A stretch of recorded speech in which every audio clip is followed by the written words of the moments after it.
people like me. You need people like me so you can point your fingers and say, that's the bad guy. That's the bad guy. That's the bad guy. That's the bad guy. That's the bad guy.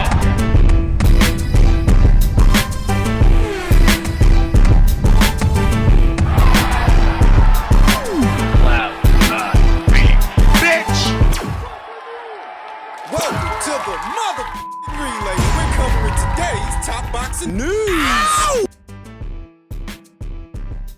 Okay, we'll start with this. April 4th, the United Kingdom's own Gallagher will be taking on Ebony Jones in defense of her British Commonwealth and WBO International Super Bantamweight titles. I want to say that I think this fight was supposed to have gone down last year. I think it was, but it may have gotten rescheduled. I'm not sure. Because I'm old. And confused. Gallagher sports a professional record of 9 wins with 2 losses, no draws, no recorded knockouts, having never been knocked out in 11 professional fights. She is the champion going in, British Commonwealth champion. To Ebony Jones, who sports a professional record of 6 wins with no losses, 1 draw, no recorded knockouts. She got her start on the boxer side of things. She was among the first women boxers that Boxer signed when they took over for Matchroom on Sky. I think her very last fight under the Boxer banner was back there in July of 2023. The Wendell and Cruz fight. The two have since parted ways. She's not with Boxer anymore. This fight is under the GBM banner. GBM that has a deal with DAZN. Ebony was last in action in September of last year opposite the ring Consolata Musanga. She won a unanimous decision. She fought 2 times last year, once in June, then again in September. Fought in a 10-rounder for the first time in her last fight. Similar schedule for Gallagher, who was also last in action in September, but she fought 3 times last year to Ebony's 2. She fought in March, fought in May, then fought in September. She's coming off a win over unbeaten Tori Ellis. Seen both fighters here and there, seen both fighters in action. I want to say that Ebony Jones has a higher ceiling to me. Perhaps that's because she has more of an amateur background than Gallagher does. Ex-military. And more Emmy experience. Where Ticey has a bit more pro experience. More fights, more rounds in the bank, though also more career blemishes. She lost to Nina Hughes back in 2022, and she lost to Sigolene Lafarve in 2023. But for those 2 career blemishes, she does have 1 or 2 solid wins. A win over Stevie Levy and a win over amateur standout Lisa Whiteside, then unbeaten. Whiteside. That win over Lisa Whiteside is a better win, I'd say, than any of Ebony Jones's wins in her 7 professional bouts so far. Thus, even though I think Ebony has a higher ceiling than Ticey, that evens things up. The win over unbeaten Tori Ellis is pretty good too. So is she gonna beat unbeaten Ebony Jones in her next fight? I don't think so. I'm gonna go with Ebony to win this one. I've seen Ebony a good number of times. Mid-range to inside, action fighter, fights out of a very wide stance, good combinations. Jones on points. Now, neither fighter is a finished product. Neither fighter is a fighter you can trust all that much. This still qualifies as a developmental fight and an acid test because it's still very early in the both of their careers, but I do trust Ebony a little more than Ticey. This is a step up for Ebony. Gallagher's more experienced, fought the 10-round distance more times than Ebony, so it's a step up for Ebony, but I think she'll come out on top. I think she'll have her hand raised. Ebony Jones on points is the pick in April. We'll talk more about the fight as the fight date approaches. A lot of athletes announce retirement and then come back, or announce retirement and then don't retire. How realistic is this? It's real. Has it changed? Have you been have you had any thoughts like, maybe I was tripping a bit? Yeah, I do be having those thoughts. Yeah. But it's also too, I want to get myself together though. Which is much more important. Yeah, I really want to get myself together, like not retire, but take a break, you know. But the only thing is, well, I ain't gonna lie. I had already made a promise. I had already made a promise to Al, like, we out of it type of thing. Mm-hmm.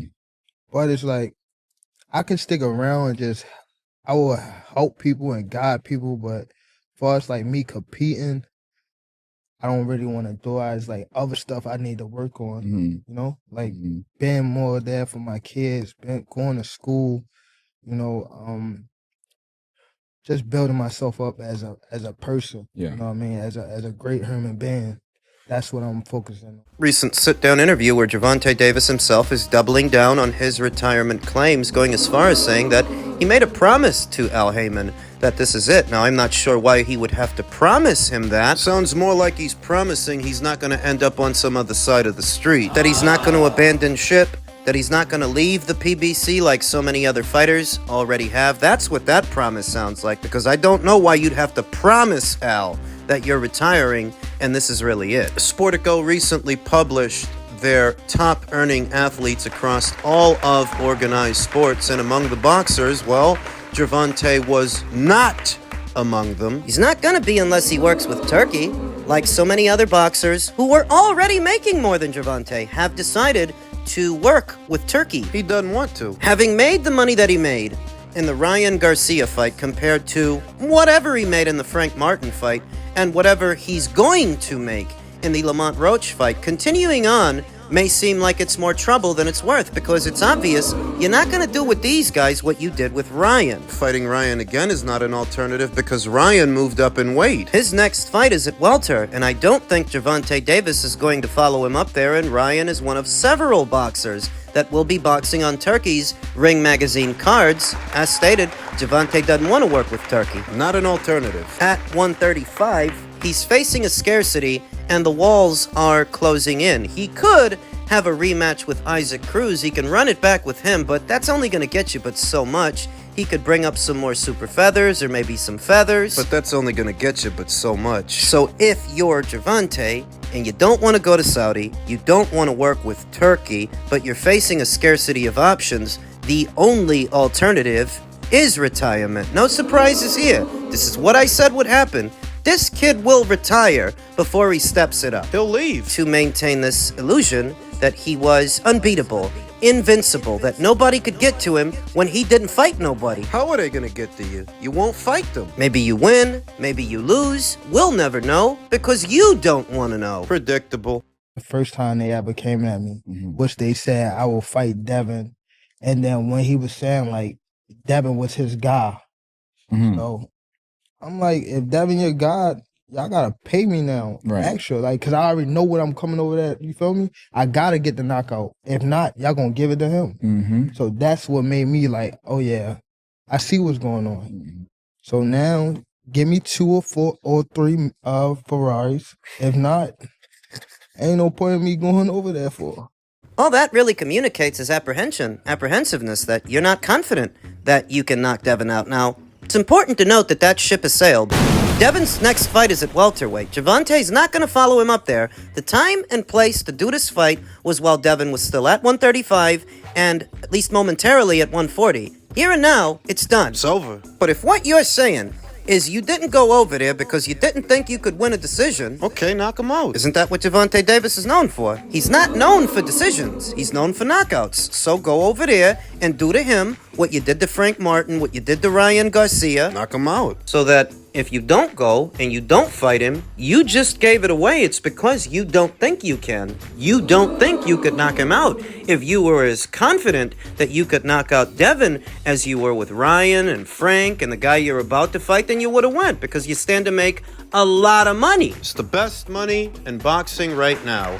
Guys who already make more money than Gervonta Davis have paired up with Turkey. It goes over people's heads that both Tyson Fury, Alexander Usyk, these guys were already making more than Gervonta. It's the only context we even talk about these fighters is money, because I'm not counting it for them. I don't care what they make. But when you see that guys who make more than Gervonta are willing to nut up and go to Saudi, but he's not, He's scared. it's because he's scared he's going to go over there and he won't be able to stay in character. It's not rocket science. The surge of individuals saying that Gervonta is the DEI face of boxing is because they feel he's unqualified for that handle. He's not the face of anything. He's too scared to roll the dice. Too risk averse. And that is what the paying public pays to see. That's what you're selling. You're selling fights where there's a risk you may not win. I've often told you that Gervonta Davis's boxing career exists parallel to the world of boxing, though he himself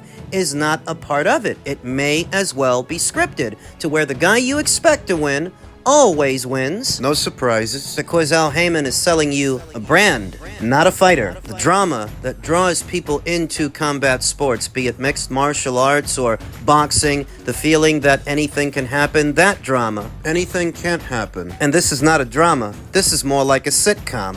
State of affairs at the PBC, if Gervonta Davis really calls it a career this year. TGB Promotions, which is just another way of saying PBC Promotions, posted this image via their Twitter account saying, "Let's go 2025." 6 fights. All 6 fights involve PBC fighters, but only 2 of them are actually promoted by the PBC. Only 2 of those fights are PBC shows. Davis versus Roach and Fundora versus Booker. The other fights are being promoted by other promoters. These are fights that are happening under other banners. Shiraz versus Adamez, Ryan versus Rowley. Those are Turkey shows. Those are Turkey's cards. Stanionis versus Boots is a matchroom show, not a PBC show. Thurman versus Jarvis, even that one. Thurman versus Jarvis is more of a no-limit promotion than a TGB promotion, than a PBC promotion. That's why there are no other PBC fighters on the undercard, because it's not their party. So that prediction came true. What did I tell you? That as the money and resources dry up, the fight dates, the fighters are going to start to float away to what other promotional outfits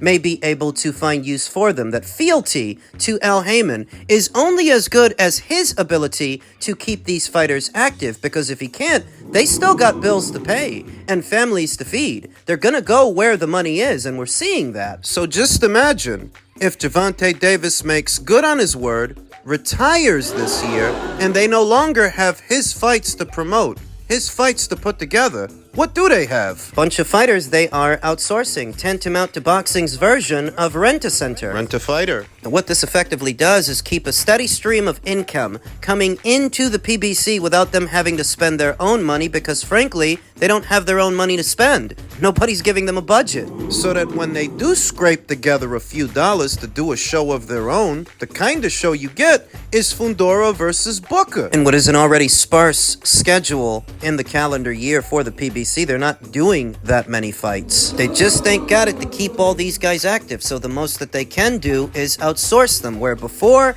they wanted to keep everything in-house. They can't afford to do that anymore. All of the your side of the street stuff, my side of the street, keeping it on my side of the street, that's gone with the wind. You ain't got the resources to play that game anymore. Through all of this, Gervonta Davis may be retiring. They may no longer have his fights to sell. I just don't see how they can stay afloat like this. They've been reduced to being a pointless middleman between what fighters are still over there and the promoters that can actually use them, the ones with money. How the mighty have fallen. And this is what I said would happen. Another prediction that stuck. They did offer me the fight. They gave me an hour to answer to the call. We answered right away. And I feel like I needed to go on social media and let the fans know that the fight was offered and that I accepted. So in case he went back and said, "Oh no, Xander didn't accept," or "We offer it to Xander," I needed the fans to know that I accepted first and that I was the one that said yes.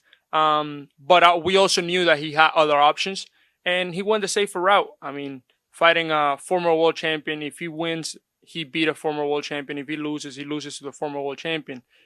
You know, fighting me, he loses to the young guy. It's like, oh wait, you know, it's what was all this hype about? So you know, Xander is covering all the bases. That's what he's basically saying. He didn't want the other guys to run to the media and tell some tall tale, some story, where the fight don't happen because Xander didn't want it. He wanted to ensure everyone that he accepted, and he wanted the fight, but the other guys went another way. Right about some things, wrong about others. I do not view Israel Madrimov as a safer choice for Virgil than Xander would have been, because I feel that Israel proved more in losing to Terrence Crawford. If you're unsure about Virgil Ortiz and you're unsure about Xander, you can be sure about Crawford. I think most of us will agree that he's a top 5 pound-for-pound fighter. Widely regarded as one of the best in the world. So that if Israel goes in there with him and holds his own, even in defeat, that says more than any of Xander's victories. Says more than beating Patrick Teixeira. So how could he be a safer choice? If what you're saying is that there's a built-in excuse, yeah, there is. If Virgil loses, he can always say he lost to a former champion. But that doesn't make him a safer choice. I don't even know that Virgil's gonna win that fight. I'm still trying to imagine what that fight is gonna look like, because Virgil's a pressure guy, whereas Israel, he's more boxer-puncher, on his toes, light on his feet, moving around. Letting punches go, letting counters go. It's not a given that Virgil Ortiz wins that fight. It's not even a given that he can get a home-cooked decision like he did with Bohachuk, because that's not a Golden Boy promotion show. There is no house fighter. It's not a given Virgil wins. Xander has a fight of his own coming up this weekend on the undercard of Gervonta Davis versus Dennis Berenchik. He's fighting Germany's own Slava Spomer. Who? Unbeaten guy, but unheralded also. Not many familiar names on his CV. You look over at Xander's, there are one or two there. A former champion in Patrick Teixeira, and a seasoned vet in Jorge Fortea, though nothing jumps out at you. Nothing that constitutes Xander being a greater risk to Virgil than Israel will be. I think Ortiz versus Zayas is a 50-50 fight. Or it would have been if it were Xander that Virgil were fighting instead of Israel. I would like to see things get a little bit more serious for Xander this year. I would like to see him challenge for an alphabet title. Bakram Murtazaliev is out there without a dance partner and without a mandatory in the queue. To my knowledge, there has not been a mandatory installed via the IBF. I'm starting to wonder, when is Xander going to fight for a title? What direction is he going in? Because Virgil's almost there. He's WBC interim champion. He's in line to challenge Sebastian Fundora. But who is Xander in line to fight? If Virgil Ortiz wins his next fight, I'm going to assume he'll go after Sebastian right after that. It's time. So when is it going to be time for Xander? Been doing a good job of keeping him busy and letting him develop. He fought 2 times last year and 3 times the year before that. Boxer puncher. Good physical dimensions for a junior middleweight to where I could see him moving up to middleweight and doing fairly well there. He'll be pushing the envelope as a super middleweight if and when that day comes. I think that's where he caps out. Xander doesn't seem to be big on power. He's good in a lot of other areas. Offensively and defensively, he's balanced, he moves well, protects himself well, but he doesn't seem to hit that hard. Maybe it's because he's young. Some debates as to when exactly does a young fighter's man strength kick in. Well, I don't think it kicks in at 22, and that's how old he is. That's why I'm not impatient with him, because even though he's got a good number of fights, he's still a young guy. 22. I don't think he's as physically strong now as he will be at 25, 30. Boiling down to junior middleweight, given his physical dimensions, that might take something off the punch as well. That at 160, not having to burn those extra pounds, he might feel a bit more invigorated, energized. Than he does right now at junior middle. And I've been following his career. I do view Xander as a more promising prospect than I did Felix Verdejo before he got himself in trouble, or Edgar Berlanga. I think Xander has more potential than those fighters did, and a higher ceiling. I also think he's more marketable. Because he's bilingual, whereas Edgar is a Joe No Sabo. And Felix was an Opiki Ingli. With Xander, you get the best of both worlds. Tapped into the island of Puerto Rico and all of those loyal Puerto Rican fans. This kid's got potential, but his full potential, we haven't seen it yet. And at only 22 years old, I don't expect that we would have seen it yet. There's more work needs doing for young Xander Zayas!